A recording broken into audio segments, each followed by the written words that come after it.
when you've got a change that isn't going to get easily remedied, not a lot of people can stay with you through all that. That's just the nature of it. And that can be really hard because it's very tempting to feel like all those people that don't step up don't care. And I've had to kind of make peace with, they weren't the one that's changed. I was the one that changed. You are now listening to the highlight reel builder for authors, the Going North podcast.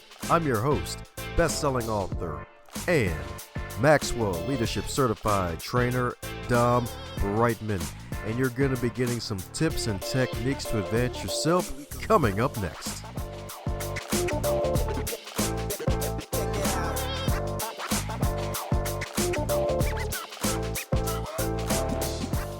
Today's episode is sponsored by book number 2 from DomBrightmon, Stay the Course, The Elite Performer's 7 Secret Keys to Sustainable Success. It is the field guide to help unleash the elite performer that is inside of you. Cop it today on Amazon.com or heading over to DomBrightmon.com and snag it in book, ebook, and audiobook, so that way you can take it on the go and get yourself on the go to your northbound success. And today on the highlight reel builder for authors known as GMP, the great, glorious, and glamorous is the Going North podcast. We got another super special, awesome human for you today, courtesy of podmatch.com, where podcast guests get to connect with podcast hosts. And if they're cool, they're freaking in. And today's guest is cooler than 2 cucumbers indeed. Let me tell you a bit about her, because she's a fellow author, y'all. That's right, indeed. Then again, if she wasn't author, she wouldn't be on the show in the first place. As well as a freelance editor, writer, as well as a personal historian and a nature lover. So let's give it up for the MTH herself, the marvelous, terrific, and heavily Marjorie Turner Hollman. How you doing today, Marjorie? Oh, I'm good. Thank you. Thank you so much for having me and for being patient with mistakes. Oh, pshaw, don't worry about it. Besides, it's a doctor's duty to have patience. Let me stop. I see. You can't help it, can you? I'm married to somebody who does those play on words. Oh, gosh. Told you it was the danger zone. Mhm. So, yeah, you thought it was a podcast interview. It's actually a corn maze. Oh, my.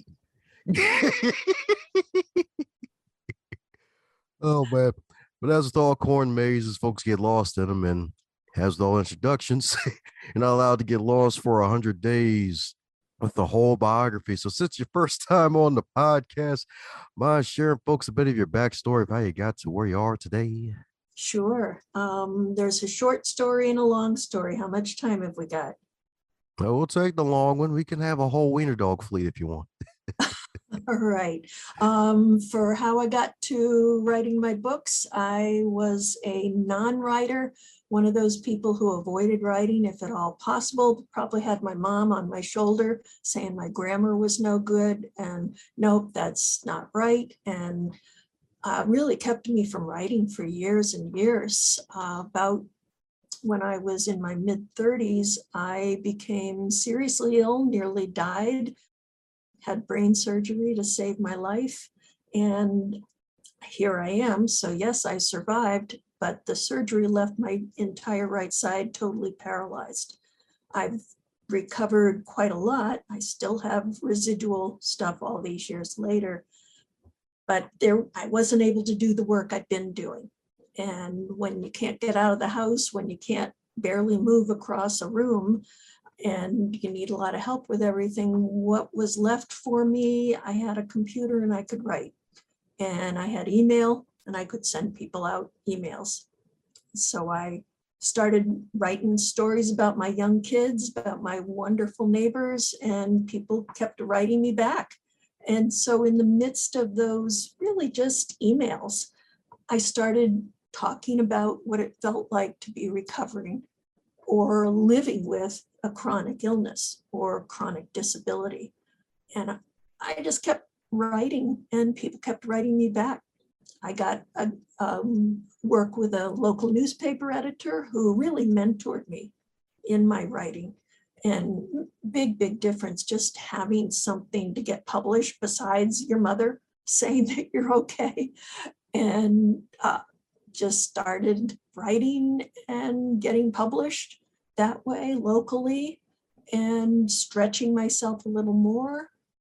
Learned how to do self-publishing through my work as a personal historian.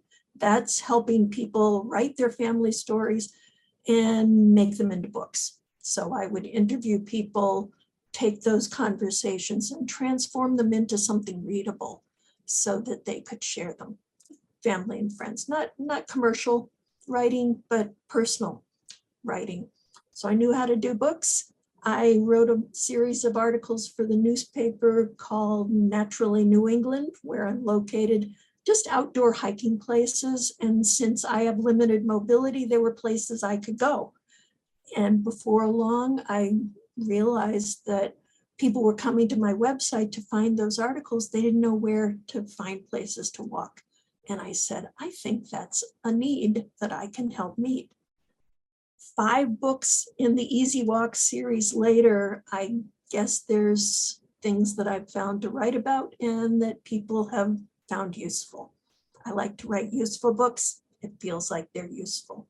The latest one is a memoir going back to those early writings and other ones talking about living with disability, the emotional and the physical and the spiritual levels of that. It's a topical memoir about how to learn with a new life, a changed life. That's what I'm talking about indeed.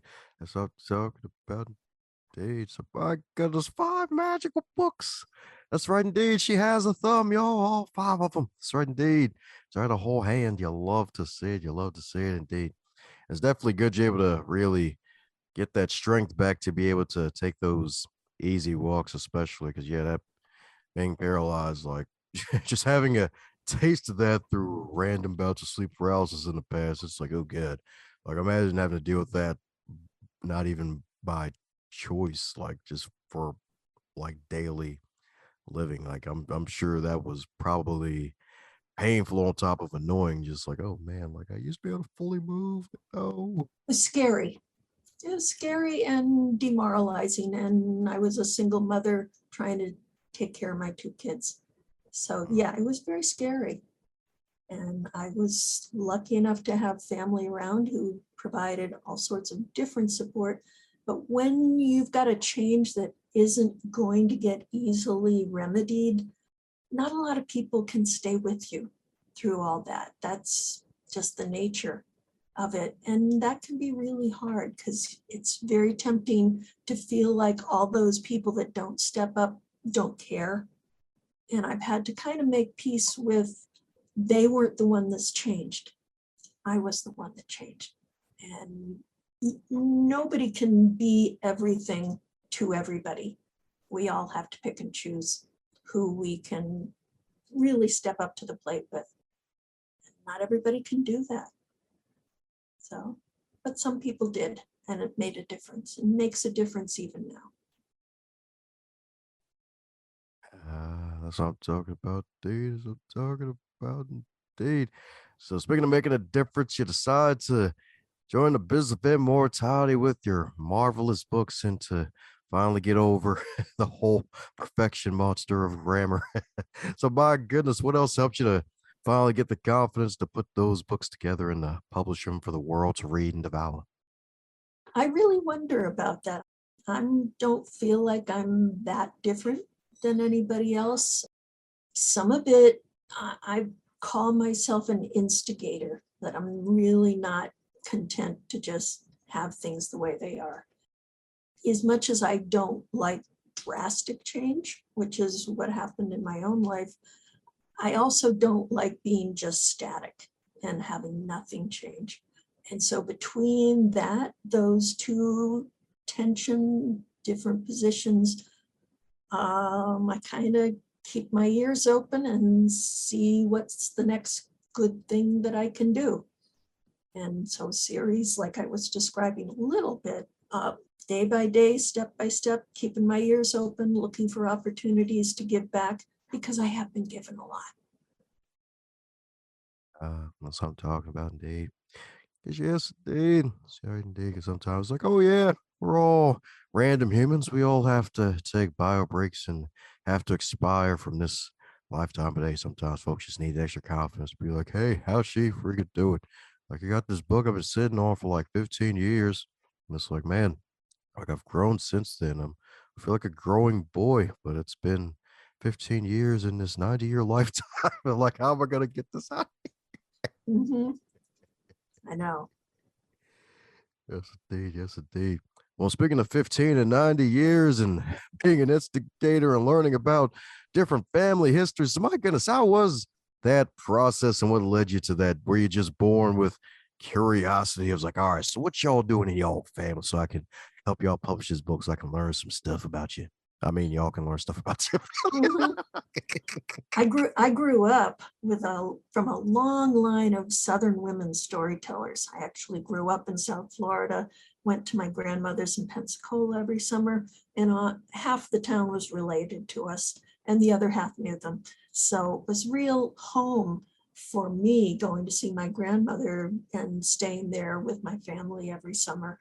And then on the way back to South Florida, where I grew up, I would just pepper my mother with questions. Who was this? And she would tell me stories about them all.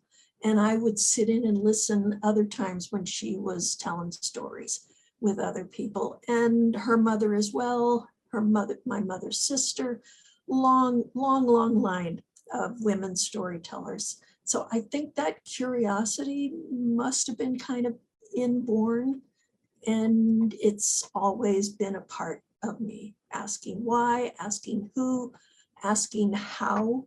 How did you get where you are today? You and I were talking just before. How did you start this? It's kind of what I ask anybody.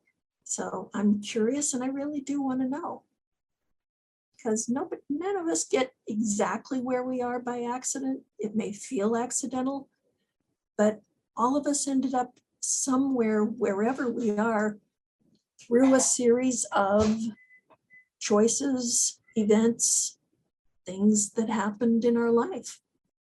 Hard to know. So that's, yes, I'd say I'm pretty curious. I always have been. There we go. That's right. No more George. It's Curious Marjorie. That's right, indeed. That's right, indeed. I guess so. Just pull out the bananas. There you go.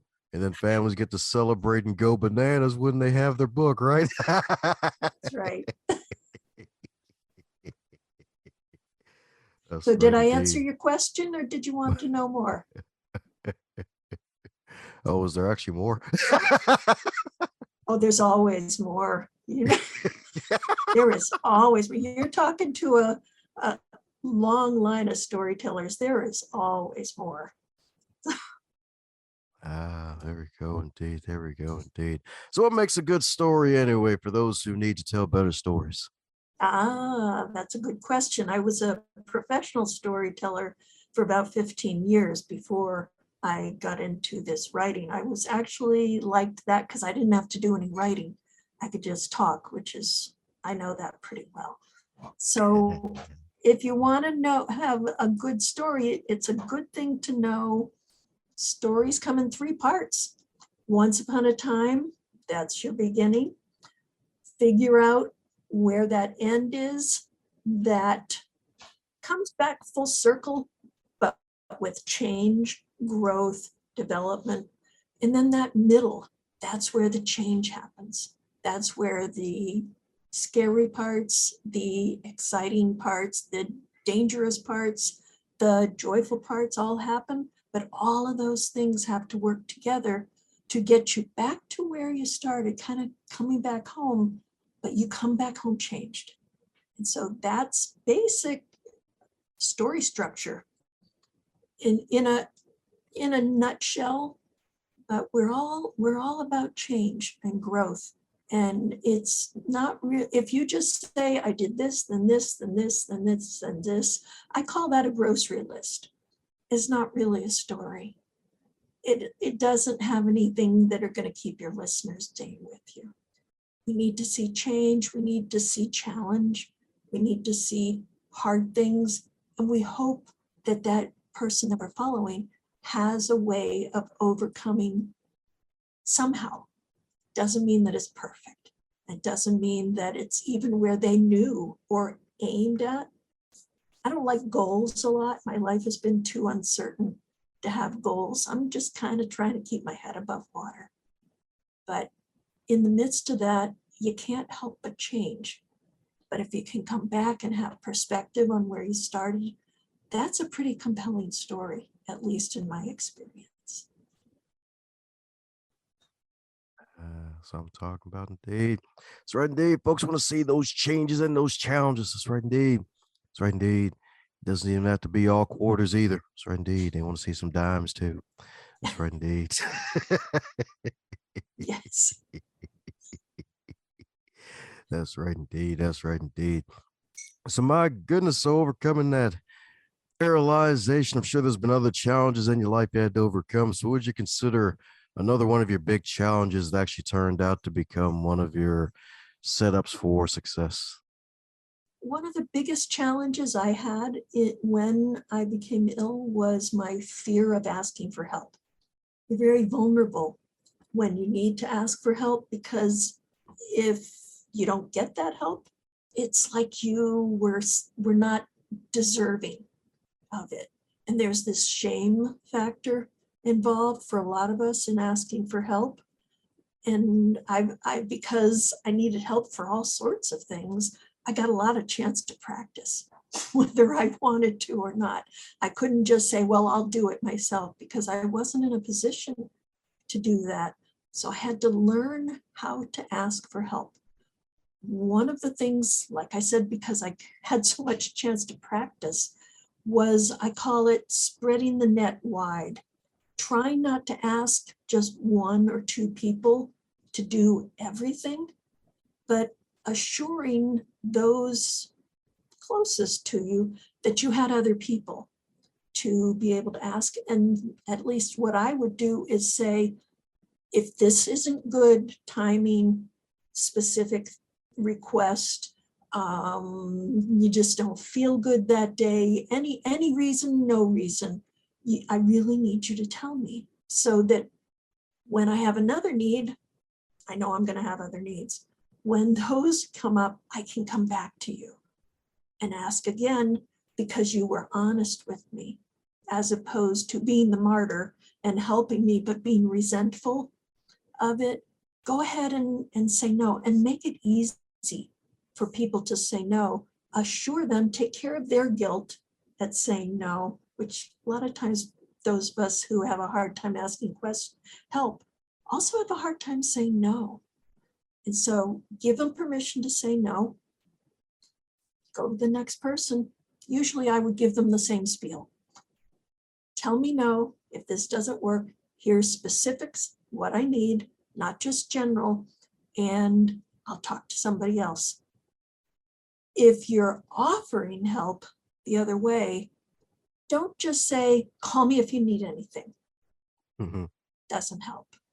It's just too vague. Every time I heard that, and I heard it many times, I said, that's not a good person for me to call.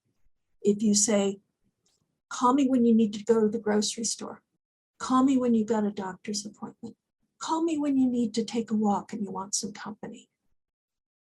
Any of those specifics, try to be specific. And then, they're good for that, or they might be.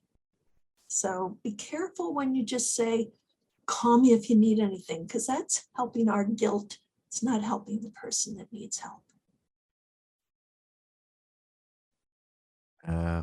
Funny you mentioned that, because at the time of this recording, the most recent episode of the podcast is an author who talked about 100 Acts of Love, and it was all about how to help folks dealing with grieving and caregiving. And that was one of the things that was mentioned. It's like, oh yeah, call if you need anything, or if there's anything I could do, please let me know. And then if it's like, oh, if it's somebody who lost a loved one, and they say, hey, can you bring them back to life? And it's like, oh, well, dang, I guess I can't say that anymore. It's like, you got to be specific here. It really makes a difference. It really does. And if you can't help, you just say, I wish I could help. If you want to talk about what we could figure out, even that is more helpful than just call me if you need anything.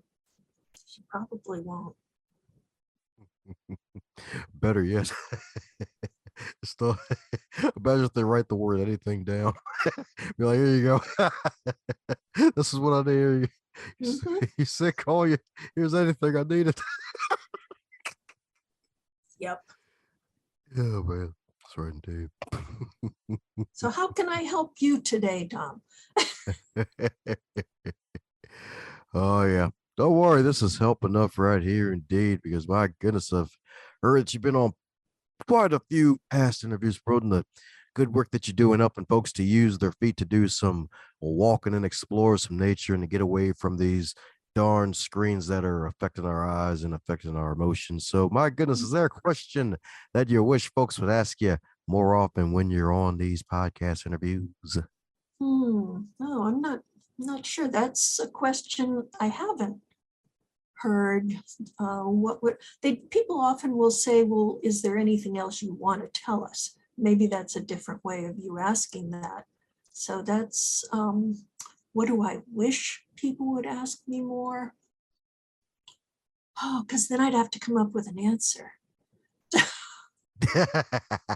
Oh, I'm finding that Yeah. really hard. I don't really think about that a lot of what I wish people would ask.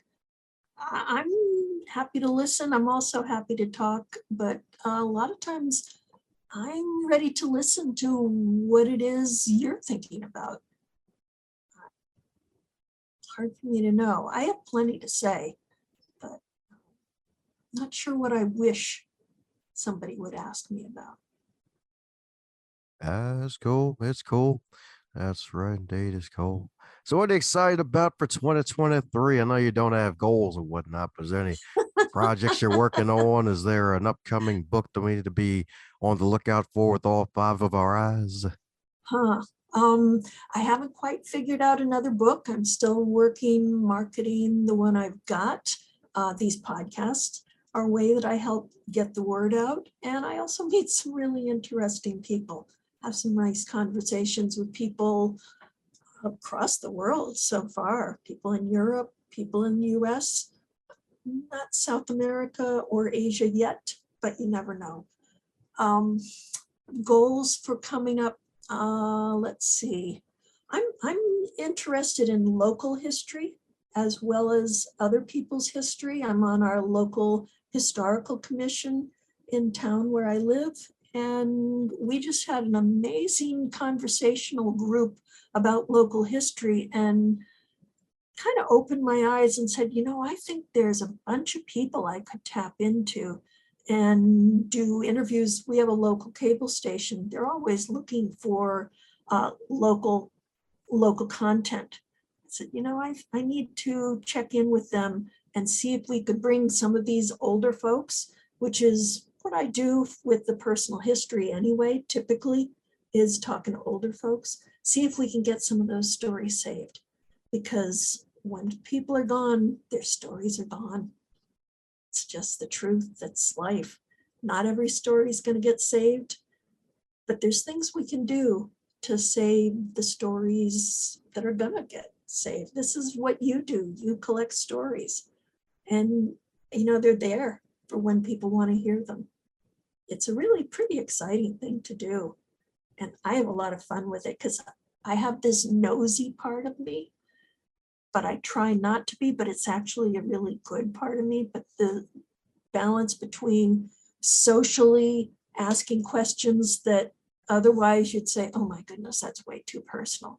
But when you get into an interview circumstance like this, or like what I'm describing, you can ask all sorts of questions because it's not just because I'm prying, but because I'm helping to a person tell their story. Very different between just saying, well, what happened to you? Why do you walk with a limp?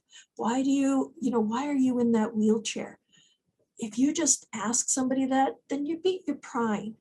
But if you're in a situation where they've invited those questions, it's a very different dynamic. Then I get to ask all the nosy questions, which is pretty fun. if it's appropriate. Yeah, exactly. Can't just be sticking your nose everywhere.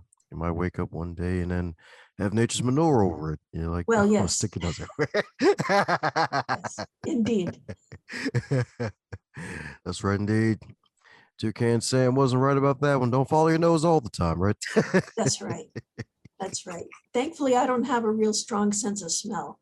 Got me through the diaper years really well.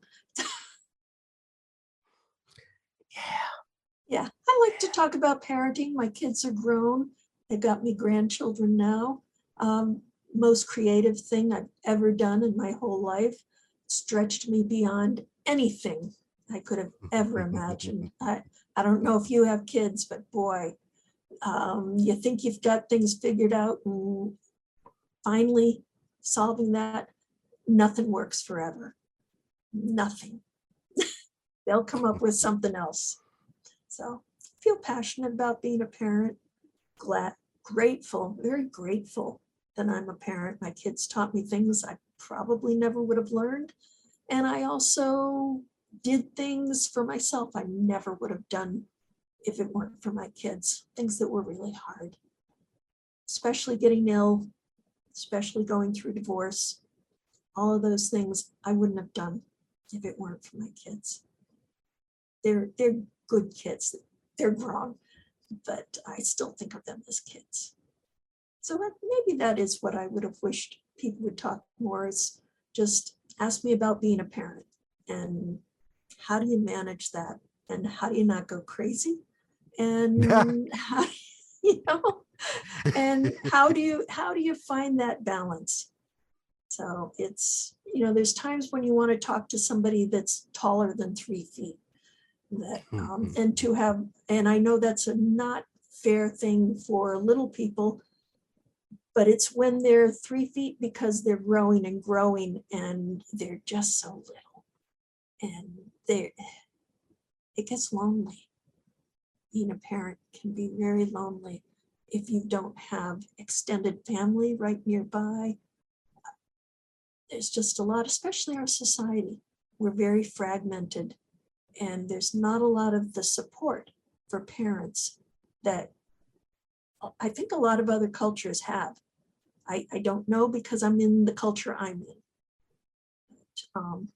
Feels like we're pretty fragmented, a lot of loneliness.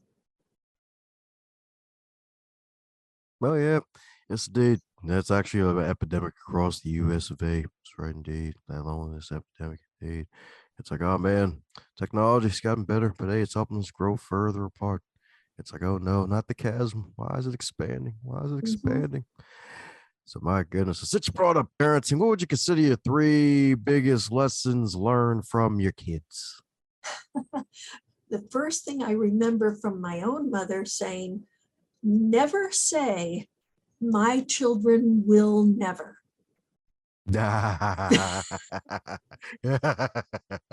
because they will.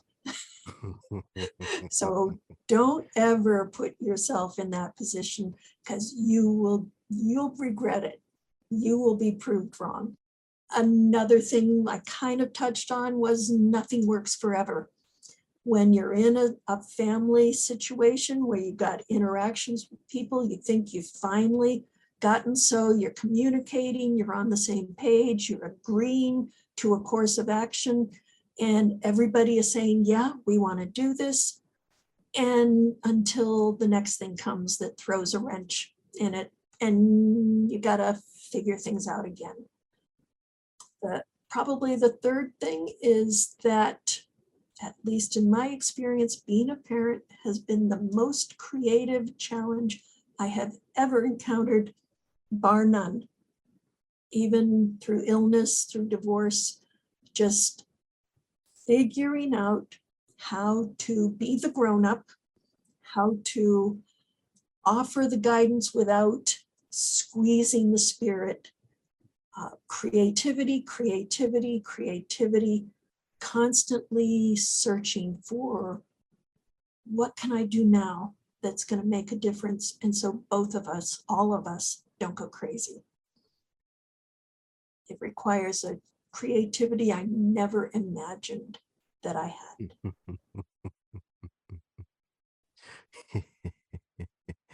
Oh yeah, that's right You're indeed. you're Those laughing are like a parent. I've worked with kids for a long time. Ah, yes. I'm Yep. not a parent. That's one reason why I'm not a parent at the moment. Not rushing anything. I'm good. I'm good. It's a challenge. It's a great joy and it's a real challenge. I'm very lucky to be a parent. Not everybody can be, and I'm really mindful of that too. Oh yeah. That's right indeed. That's right indeed. That's right indeed. Well, I know another thing about parenting, you got to feed the kids. So, my goodness, if your book, your My Liturgy of Easy Walks, that's right, your most recent book, if that book were a food, what would it be and why? Oh dear, I think it would be a cross between ice cream and carrots. They're both feed our spirit. Carrots are really good for you, and ice cream, just you can't help but have ice cream and not smile. So, maybe carrot cake ice cream then? Ooh, you know what? You hit on it. My favorite. The best of both worlds. Mhm. Yep. Uh, That's right. Kind of even ties back to the beginning of the episode. Mhm. When I you have the think, carrot cake ice cream, you can say, "What's uh, up, Doc?" right, right.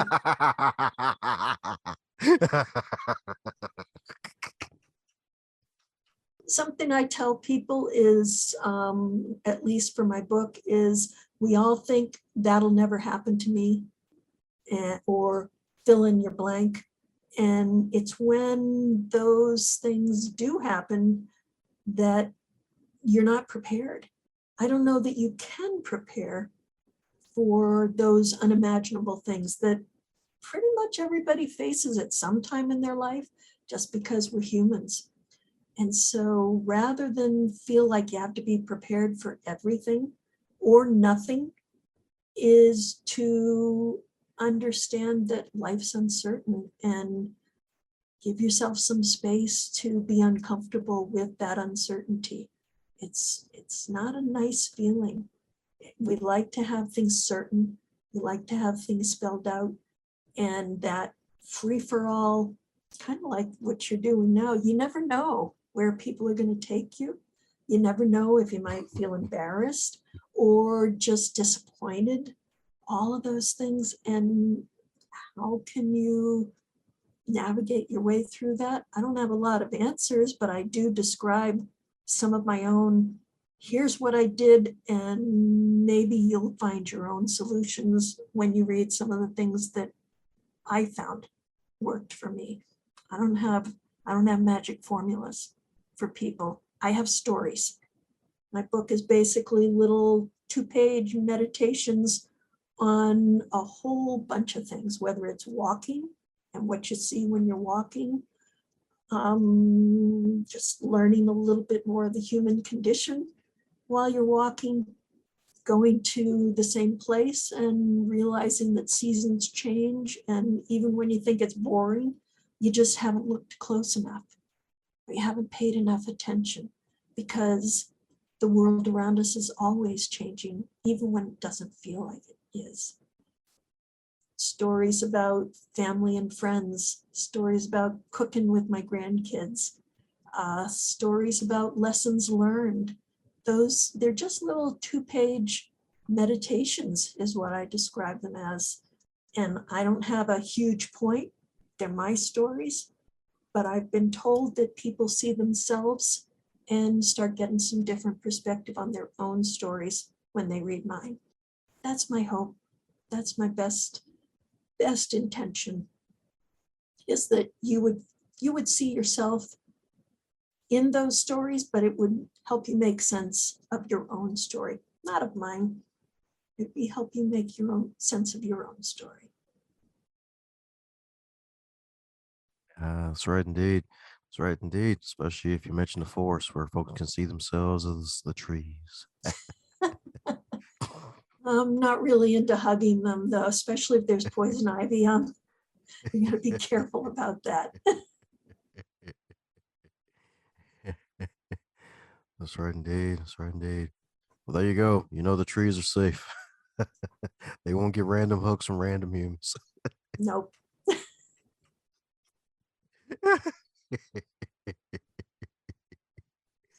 I'm Oh an man. admirer, not a hugger, at least when it comes to trees. And now some of the trees are disappointed on top of that too. It's like, no, she won't hug us now. No. My mother always said, don't make yourself so available. Ah, there you go. That's a wise woman right there. That's right indeed. That's right indeed. Name of the game, be the main event, the main attraction. That's right indeed. That's right indeed. So I gotta have an undercard. Folks gotta go through some other events before the main event. That's right indeed. That's right indeed. Especially when it comes to that mid card, indeed. So we're coming down to the magical question that every guest gets to receive. And that is, if you'd all wake up tomorrow and you're 25 again, but you're still in 2023, what advice would you give to yourself? What I would say is slow down. Don't be in such a hurry to accomplish all the things that you think you need to or that you think you want to. Don't try to be so busy. It's not all it's cracked up to be. Take time to breathe. Take time to pay attention. Take time to listen. Don't be in such a hurry. That's what I would tell my 25-year-old self. I was in a big hurry and very frustrated a lot of times. And at this point in my life, I move about the speed of a turtle. I really don't go much faster than that. And if I need to, I don't do a very good job of it. So I've really slowed down, but I've also learned the wisdom and the value of moving slower, not being in such a rush. There you go, y'all. That's right indeed. Turtle shell swag, baby. You'll love to see it. That's right indeed. Just not all the time now. Come out that shell now. You got to go out in that nature. That's right indeed. That's right indeed. Mutant Ninja Turtles. Yes, we had lots of those in my house, kids growing up. Here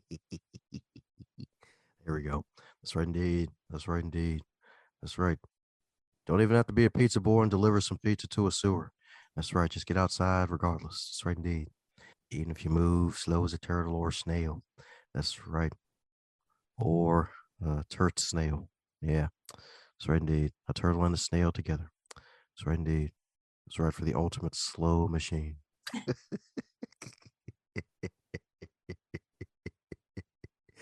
Yes, indeed. Yes, indeed. Well, I know you're not all about shells, but folks need to find their way over to your wonderful shell of the internet, known as your site, and keep up with your journey. So for those who need to do just that and cop some copies of your magical books, what's the best way for folks to do so? The books are on Amazon, but I've got links on my website, marjorieturner.com. That's lots of different spellings, but MARJORIE, Turner. Everybody knows how to spell that. marjorieturner.com. All the links are there. Thank you so much. Thanks for asking. Woohoo!